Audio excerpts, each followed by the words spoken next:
Zerodha coin में हम SIP यानी कि सिस्टमैटिक इन्वेस्टमेंट प्लान कैसे शुरू कर सकते हैं, इसका स्टेप बाय स्टेप ट्यूटोरियल मैं आपको आज के वीडियो में देने वाला हूं।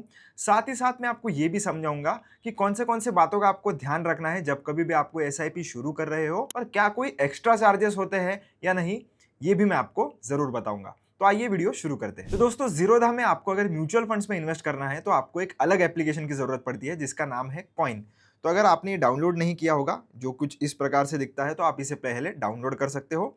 डाउनलोड करने के बाद आपको जैसे आप ज़ीरोधा में लॉगिन करते हो वैसा ही आपको इसमें लॉगिन कर लेना है सेम क्रेडेंशियल से। चलिए इसको ओपन कर लेता हूं मैं, क्योंकि मेरा ऑलरेडी लॉगिन है। लॉगिन करने के बाद आप आ जाते हो सीधा सीधा होम के पेज पर। यहाँ पर आपको आपकी पूरी इन्वेस्टमेंट्स का डेटा देखने के लिए मिलेगा कि कितना पैसा आपने इन्वेस्ट किया है, कितना प्रॉफिट और लॉस चल रहा है। तो अगर आपने अभी तक कोई इन्वेस्टमेंट नहीं की है तो इसलिए आपको वहां पर जीरो शो हो रहा होगा। तो आपको क्या करना है, एसआईपी शुरू करने के लिए ये जो थर्ड नंबर का डिस्कवर वाला बटन है इसके ऊपर क्लिक करना है। अब यहाँ पर आने के बाद आपको सबसे ऊपर सर्च बार दिख जाता है। तो सर्च बार में दोस्तों आप टाइप कर सकते हो जो भी स्कीम में आपको एसआईपी शुरू करनी है, अगर आपको पता है तो। नहीं पता है, आपको एक्सप्लोर करना है कि कौन से स्कीम में मैं एसआईपी करूँ, ये अगर आपको नहीं पता है तो फिर नीचे आपको अलग अलग कैटेगरीज मिल जाती है, जैसे कि इक्विटी कैटेगरी है, डेट कैटेगरी है, हाइब्रिड है। तो इसमें आप मान लेते हैं कि आपको किसी इक्विटी कैटेगरी में इन्वेस्ट करना है, तो इसके ऊपर आप क्लिक करिए। आपके सामने और सब कैटेगरीज जो होती है वो आ जाती है। तो आप लार्ज कैप पर क्लिक करिए। यहाँ पर आपके सामने सारे जो लार्ज कैप फंड होंगे उनकी लिस्ट आ जाएगी। फिर यहाँ से आप आपके हिसाब से चूज कर सकते हो। और जिनको अपने स्कीम का नाम पता है वो डायरेक्टली इधर ये जो सर्च बार है अपने स्कीम का नाम डाल दीजिए। जैसे मैं आईसीआईसीआई का निफ्टी 50 का जो इंडेक्स है, इंडेक्स फंड है, उसमें इन्वेस्ट करना चाहता हूँ। तो ये पहले नंबर पर आ चुका है। ये कोई भी रिकमेंडेशन नहीं है दोस्तों, मैं आपको सिर्फ एग्जाम्पल पर्पस के लिए ही इसमें इन्वेस्ट करके या एसआईपी करके बताने वाला हूँ। तो ये पहले नंबर पर आ चुका है, इसके ऊपर मैं क्लिक करूंगा। क्लिक करते ही आपके सामने कुछ इस तरीके का डेटा शो हो जाता है। यहाँ पर आपको देखने के लिए मिलेगा एक डायरेक्ट प्लान है और ग्रोथ प्लान है।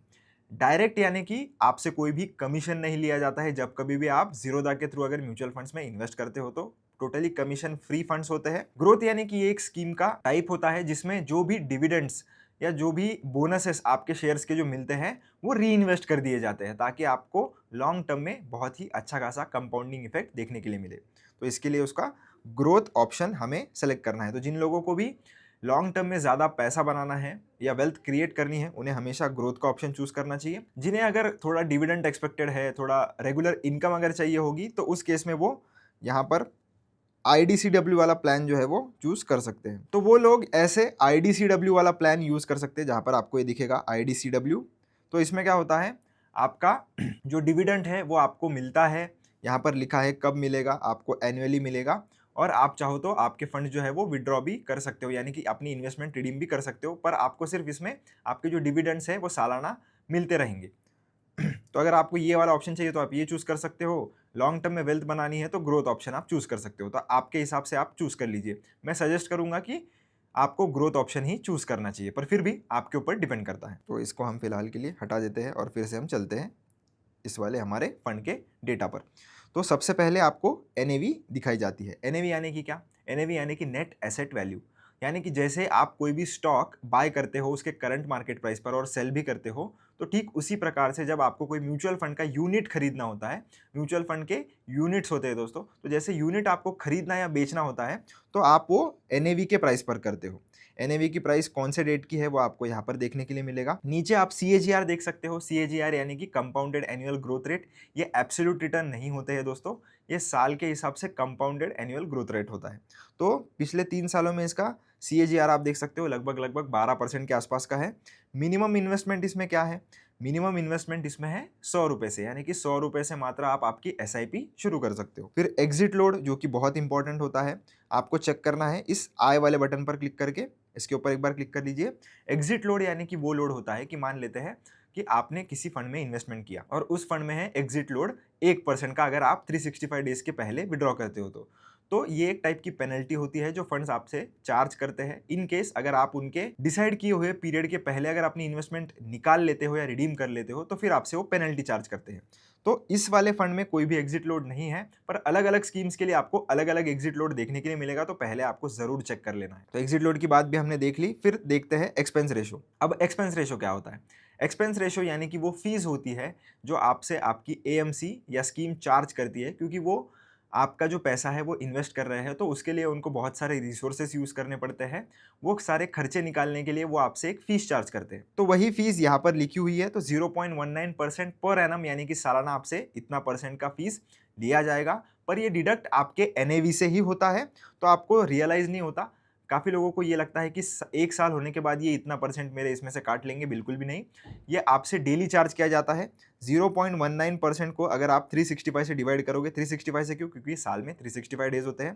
तो जो भी आंसर आपका आता है, वो आपके एनएवी से डेली डिडक्ट होता है, तो उस प्रकार से आपका एक्सपेंस रेशियो आपसे लिया जाता है।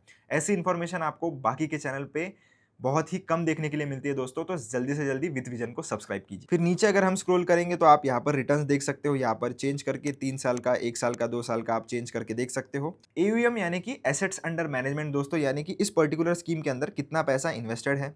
लॉक इन पीरियड यानी कि आपका जो पैसा है, क्या आपको एक पर्टिकुलर पीरियड के लिए विड्रॉ नहीं करते आएगा? अगर हाँ, तो उसको हम लॉक इन पीरियड कहते हैं। पर इस वाले पर्टिकुलर स्कीम में कोई भी लॉक इन पीरियड नहीं है, क्योंकि ये सिंपली एक निफ्टी 50 का इंडेक्स फंड है। तो आप देख सकते हो कोई लॉक इन पीरियड भी नहीं है इस पर्टिकुलर स्कीम में, तो एग्जिट लोड भी नहीं है, और एक्सपेंस रेशियो अगर आप देखोगे तो वो भी बहुत कम है। तो जनरली जो भी इंडेक्स फंड्स होते हैं, तो उनका काम क्या होता है? सिर्फ और सिर्फ अपने इंडेक्स को रेप्लिकेट करना, यानी कि जितना वो इंडेक्स रिटर्न देता है उतने ही रिटर्न्स आपको लगभग लगभग इस पर्टिकुलर इंडेक्स फंड्स में देखने के लिए मिलते हैं। थोड़ा कम ज्यादा हो सकता है, इसीलिए इंडेक्स फंड्स में अगर आप देखोगे तो एक्सपेंस रेशियो कंपैरेटिवली कम होता है, क्योंकि एक पैसिवली मैनेज फंड होता है। फंड मैनेजर को ज़्यादा डिसीजंस नहीं लेने पड़ते हैं और ज़्यादा एक्टिवली इसे मैनेज नहीं करना पड़ता। फिर रिस्क इन्वॉल्व आपको देखने के लिए मिल जाता है, तो इसको हम रिस्कोमीटर बोलते हैं। तो ये बहुत ही ज़्यादा रिस्क इसमें इन्वॉल्व है। यहाँ पर लिखा है वेरी हाई, क्यों? क्योंकि एक इक्विटी स्कीम है, तो इक्विटी में आपको ज़्यादातर स्कीम्स में वेरी हाई रिस्क ही देखने के लिए मिलेगी। फंड मैनेजर का नाम आप देख सकते हो, ये फंड कौन से सेक्टर्स में कितना कितना प्रतिशत पैसा लगा रहा है, ये आप इधर से पढ़ सकते हो। नीचे अगर आप और स्क्रॉल करोगे तो कौन से स्टॉक में कितना कितना परसेंट एलोकेशन है, ये भी आप देख सकते हो। और फिर आ जाते हैं हमारे मेन मुद्दे पर, जो कि है बाय और एसआईपी। अब जिन भी लोगों को एसआईपी करनी है, तो उनको ये एसआईपी वाले बटन पर क्लिक करना है। इसके ऊपर जैसे ही आप क्लिक करोगे तो आपको ये सबसे पहला ऑप्शन मिलता है एएमसी एसआईपी। एएमसी एसआईपी क्या होती है और कौन से लोगों को इसे चुनना चाहिए, इसके ऊपर ऑलरेडी मैंने एक डिटेल वीडियो बनाकर रखा है, आप चाहो तो वो देख सकते हो। पर शॉर्ट में मैं आपको बता देता हूं कि एएमसी एसआईपी अगर आप एनेबल कर लेते हो तो आपको उसे पॉज नहीं करते आएगा, या अगर आपको कोई चेंजेस उस एसआईपी में करने हैं तो वो भी अलाउड नहीं होते हैं। तो अगर आपको ये सारी चीज़ें करनी है तो एएमसी एसआईपी आप बिल्कुल भी चूज मत करिए।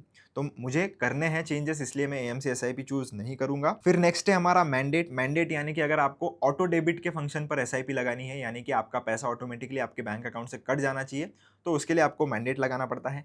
मैंडेट कैसे लगाना है उसकी भी अलग डेडिकेटेड वीडियो मैंने चैनल पर बनाकर रखी है, क्योंकि वो थोड़ा लंबा प्रोसेस है, इसलिए मैं इस पर्टिकुलर वीडियो में कवर नहीं कर रहा हूँ। 1 से 2 दिन का उसमें समय लगता है, तो आप प्लीज़ वो वीडियो भी चेकआउट कर सकते हो। तो मैं फिलहाल के लिए कोई भी मैंडेट नहीं लगा रहा हूँ। ज़रूरी नहीं होता है कि आपको मैंडेट यूज़ ही करना है, आपके ऊपर डिपेंड करता है। फिर इनिशियल इन्वेस्टमेंट आपके हिसाब से आप लगा लीजिए कितनी लगानी है। फिर इंस्टॉलमेंट अमाउंट यानी कि आपको एसआईपी कितनी करनी है। मिनिमम इनिशियल इन्वेस्टमेंट आपको 100 रुपीज़ तो रखना ही पड़ेगा, ज़्यादा चाहिए तो आप कर सकते हो। और मिनिमम एसआईपी कितने की करनी है वो 100 रुपीज़ यहाँ पर लिखा हुआ है। तो एसआईपी की अमाउंट आपको इधर लगानी है। तो मैं 100 की ही करना चाहता हूँ, तो मैं 100 ही रखता हूँ, आप आपके हिसाब से चेंजेस कर सकते हो। नेक्स्ट है दोस्तों कि आपको फ्रीक्वेंसी सेलेक्ट करनी है। अब काफ़ी लोग वीकली एसआईपी करते हैं, मंथली भी करते हैं, तो आपके हिसाब से आपको जो फ्रीक्वेंसी में एसआईपी करनी है वो लगा लीजिए। तो इसके ऊपर अगर आप क्लिक करोगे तो आपको बहुत सारे ऑप्शंस मिल जाते हैं, daily, weekly, 15 days, monthly, quarterly, आपके हिसाब से आप चूज़ कर लीजिए।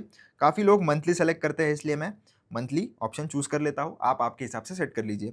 फिर डेट भी हम सेलेक्ट कर सकते हैं कि कौन से तारीख पर आपको आपकी एसआईपी लगानी है, तो कोई भी डेट आप सेलेक्ट कर लीजिए। जैसे मैं 7th करना चाहता हूँ तो मैं 7th कर लेता हूँ। अगर इस महीने जो भी डेट आप लगा रहे हो वो अगर चली गई होगी तो फिर नेक्स्ट महीने से आपकी एसआईपी लगेगी।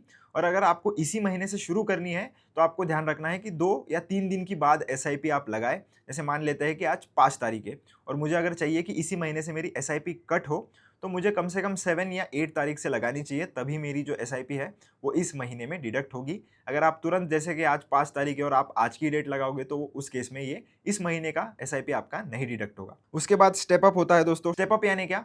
स्टेप अप यानी कि अगर 1 साल के बाद आपको आपकी एसआईपी एक पर्टिकुलर परसेंटेज से बढ़ानी है, तो आप ये स्टेप अप वाला फंक्शन यूज़ कर सकते हो। कितने % से बढ़ानी है आप यहाँ पर लगा सकते हो, कौन से महीने से और कौन से तारीख से बढ़ानी है आप इधर लगा सकते हो। मुझे फ़िलहाल के लिए यूज़ नहीं करना है, इसके लिए मैं इसे अनटिक कर देता हूँ। अगर आपको करना है तो आप कर सकते हो। फिर हम क्रिएट एसआईपी पर क्लिक करेंगे। क्रिएट एसआईपी पर क्लिक करने के बाद आप देख सकते हो ऐसा कुछ मैसेज आएगा। हम क्रिएट पर वापस से क्लिक करेंगे। क्लिक करने के बाद आप देख सकते हो यहाँ पर हमें नोटिफिकेशन आ गया है कि आपकी एसआईपी सक्सेसफुली क्रिएट हो गई है।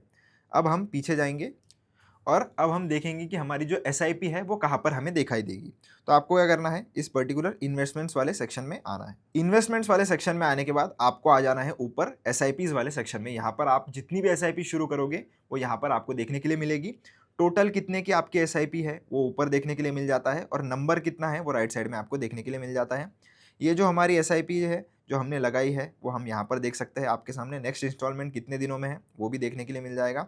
जो मेरी एक पहले से एसआईपी है उसकी इंस्टॉलमेंट कितने दिनों में है वो भी आप इधर देख सकते हो। ये हमारी जो एसआईपी है वो एक्टिव हो चुकी है। इसके ऊपर अगर आप क्लिक करोगे तो बाकी का डेटा आप चेक कर सकते हो। और जैसे ही आपका एसआईपी का डेट आ जाता है, अगर आपने मैंडेट नहीं लगाया, ऑटो डेबिट नहीं लगाया है, तो आपको ये ऑर्डर्स वाले सेक्शन में नोटिफिकेशन आ जाता है। यहाँ पर आपको ऑर्डर देखने के लिए मिलेगी। इस पर जो भी ऑर्डर आ जाते हैं आपको उस ऑर्डर पर क्लिक करना है और वहाँ पर आपको पे नाउ का ऑप्शन देखने के लिए मिलेगा। उस पे नाउ पर आपको क्लिक करना है और आपका पेमेंट प्रोसीजर कंप्लीट करना है और फिर ही आपका जो पैसा है वो एसआईपी का चले जाएगा एएमसी के पास और फिर ही आपको यूनिट्स एलोकेट होंगे। तो आशा करता हूँ दोस्तों आपके मैंने सारे डाउट्स क्लियर कर दिए होंगे। फिर भी अगर आपको कोई डाउट आ जाता है तो आप कमेंट सेक्शन में पूछ सकते हो। वीडियो अच्छा लगा हो तो चैनल को लाइक कर देना, सब्सक्राइब कर देना। मिलता हूँ नेक्स्ट वीडियो में। Till then keep learning, keep earning.